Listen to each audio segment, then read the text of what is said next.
Hey guys, welcome back to another episode of the Butterfly Effect podcast, and today we are talking Directive 8020. We have now got all of the Meet the Crew videos. We now know what our playable characters are going to be, and this is the video where we're going to break them down a little bit based off those clips and make some predictions. So starting off, mate, we had Laura, I don't know how to pronounce the surname, Eisele? I don't know. Yeah, I didn't even look at second names, to be honest. I know a few of them. But yeah, like, Laura, I mean, so when we look at these dark picture games, in my eyes, and I'm going to kick the video off quite pessimistically, I think it's fair to say, Jack, that you rarely get 5 outstanding characters from the DPA games. There's always one that's like, or more, that's like a little sort of on the dull side, quite forgettable. Some definitely stand out more than others. And it's partially because the DPA games are a lot smaller than Supermassive Games blockbusters, so you get less time with them, I feel like. So, and I feel like this game will be no exception. We look at Laura. I don't think she's going to be particularly like the worst character, nor the best either. One thing I will say about this Laura character, who is the engineer of the ship, I do think she is going to be like the Erin of the Devil in Me, in the sense that I think she's going to be the easiest to kill. I think she's going to be the toughest one to save. Reason being, mate, is that I've seen, like, they just keep using her shots of her, like, dead or her being half infected. So I just feel like she's going to be the easy pickings character, unfortunately, lad. I say I agree. So yeah, she's the senior mission officer, isn't she? And she says if the mission goes wrong, it's because of her. Naturally, we know that the mission's going to go wrong. And also, like, when you look at this particular clip, there are moments where it comes up saying file corrupted and biometric anomaly, which sort of suggests to me that she could be the first victim to the shapeshifter, or at the very least that the shapeshifter impersonates her first. So perhaps I'm leaning more towards that she could be the first potential death rather than she has the most deaths. But I think we are thinking on a similar line there, mate. Yeah, I think so, because like the film takes inspiration from places such as The Thing, Alien, and Event Horizon, and those films will always have like the first to die. And like in Alien in particular, you're always going to have that person who's the vessel for the alien that people discover, and I feel like Laura's going to be the unfortunate soul. We had a kick-ass Laura from The Quarry. I think they're going to rein it in with the next Laura, unfortunately. The next character I'll talk about, we'll go for one of the men next. We've got the senior Nolan Stafford, who's the commander, mate. So apparently he was the first man on Mars. Now, I reckon this guy, because he's like the leader, he seems quite stern and serious. I feel like he could potentially be like the most forgettable, like quite a dull character. I feel like he's just going to be very stoic. We're not going to get much comic relief out of him.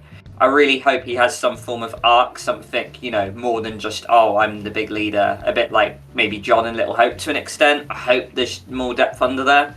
So, yeah, I just have a feeling this guy's going to maybe be the most forgettable.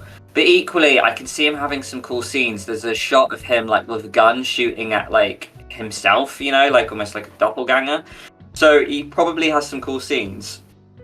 And I'm just going to outright say an outlandish prediction, mate. I reckon this guy's going to be Mr. Plot Armour. I think he's going to be like the Mark Nestor. I know I'm using Devil and Me comparisons a lot, but I think this guy's going to be the Mark Nestor of the group. Really? See, I've got a very different take on this guy.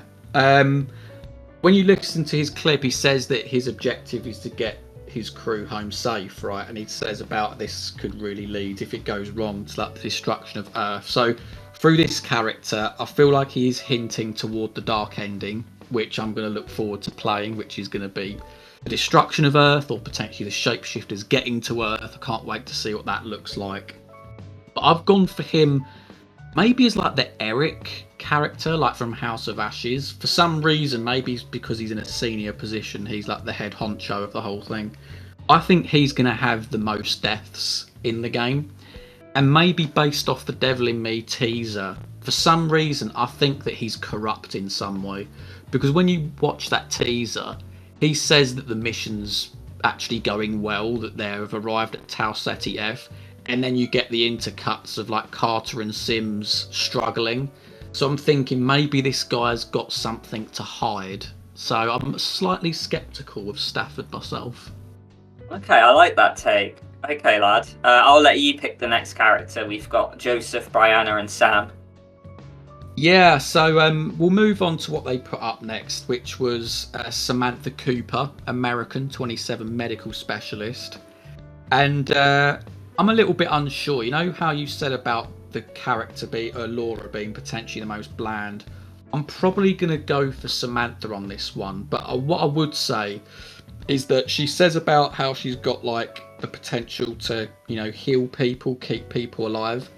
I wonder if like Supermassive are going to sort of bring something back that we saw in House of Ashes, but expand on it, whereby how like you could heal yourself with like the packages, like the medical kits and stuff.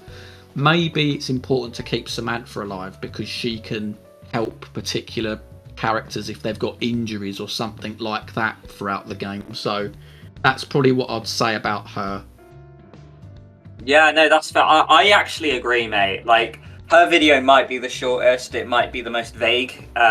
All we know really about her is that, yeah, she's the medic on the ship, right? This American person who's quite young but has that care role. But I completely agree with what you say. I feel like with this infection, it'll be interesting to know if we can maybe reverse the infection. I feel like if you've got something that's potentially causing alter egos, mind control, whatever it is, I think you need a person like Samantha on board your ship. And I think she could be the hidden gem of the cast. I really do. I think if there's a solution to save all 5 characters, I think it's going to come from Sam. Very well. I mean, we'll then move on to Josef Cernan, mate. So what do you make on him, or Kiernan? Yeah, so it looks like we've got Salim. He's back, mate. Yeah. Interested. Maybe the first Turkish character we've had in Supermassive Games, so that's exciting. Systems expert. I don't know about you, mate, but the delivery of his lines seemed almost like chilling. And I'm not saying that, like, it's a tough one. You mentioned Stafford. What you said about him, I think maybe from Joseph. I don't know if it's just too on the nose because of how menacing his line delivery was. And I don't think it's going to be like something he's hiding. I think it's going to be something that this like alien does to his mind. But I can see, like how in Until Dawn we had Dark Ashley. I just see it. I can see something happening to him. Not his fault, but I can see us having Dark Joseph. He has that line, things can only get better. And it almost just screams like that's something like the villain would say, like, oh, this is why we're doing it. So I don't know, I just got like the chills from his line delivery, and I feel like, yeah, we're getting Dark Joseph to an extent. How about you?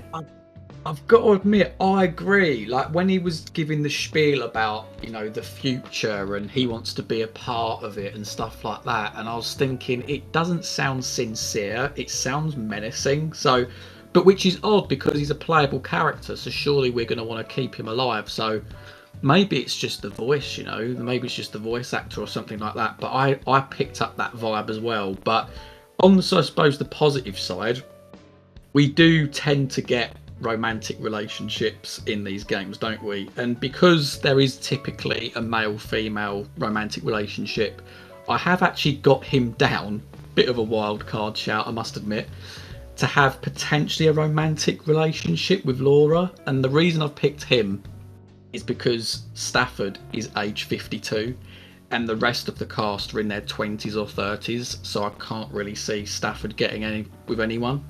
So maybe Joseph with one of the other girls, and I've just plucked for Laura in this case.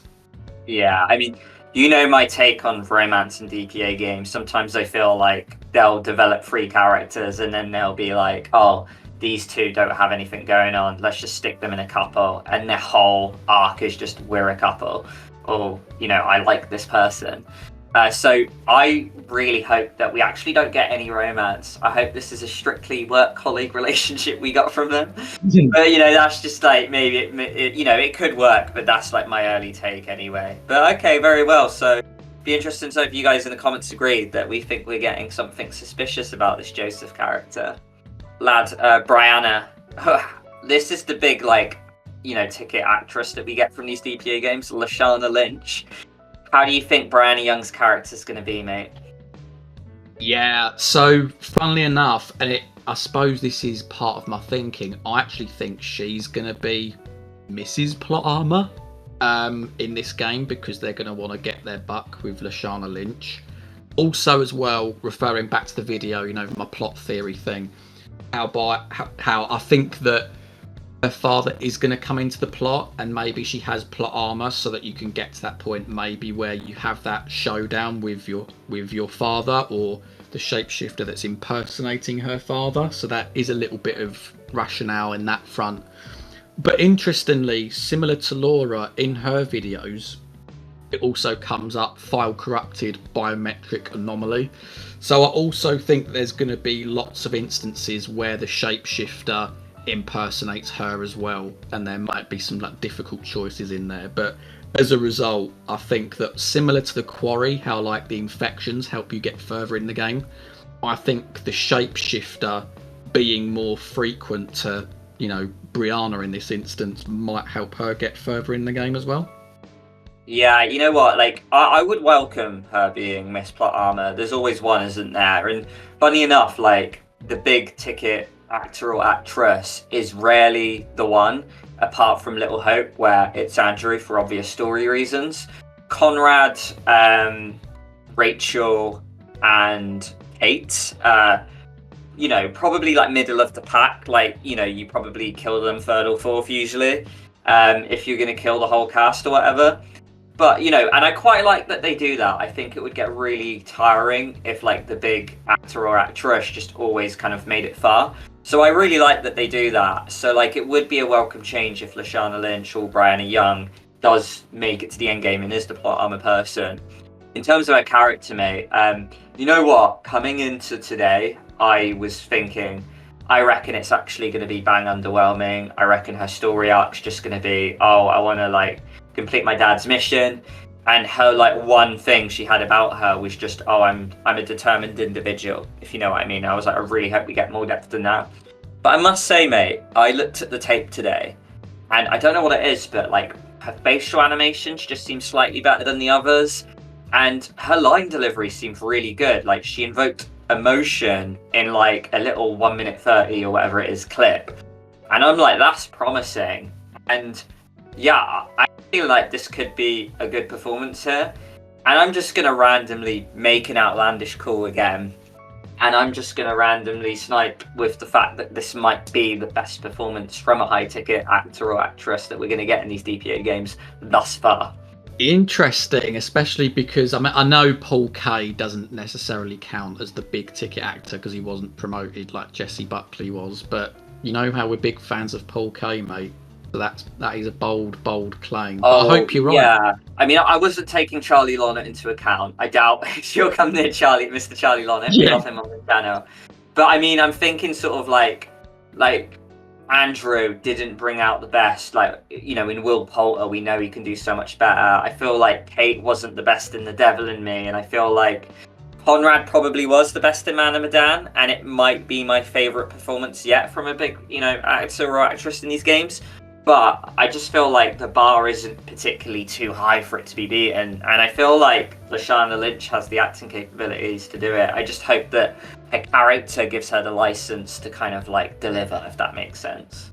We are due one, aren't we? We are due a good performance. But something you touched on there, I do think that is the one thing that I'm going to be looking at the most and holding a skeptical eye on when I play this game. And it was something that I was looking at with these videos, is the mocap, the voice acting, how it all gels together. Because we've said this as a common thing, the eye movements, it doesn't feel as polished as when you play your big blockbuster, your Until Dawns, your Quarries and such. So that is something that I'm going to keep an eye out on. Hopefully it doesn't get impacted, the voice acting by that.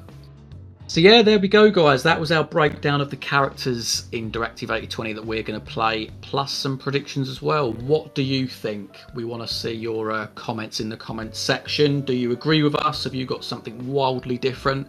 Let us know. And of course, if you're looking forward to Directive 8020 like we are, like, subscribe, hit the bell, and stay tuned on this channel because we've got a lot of exciting things coming your way.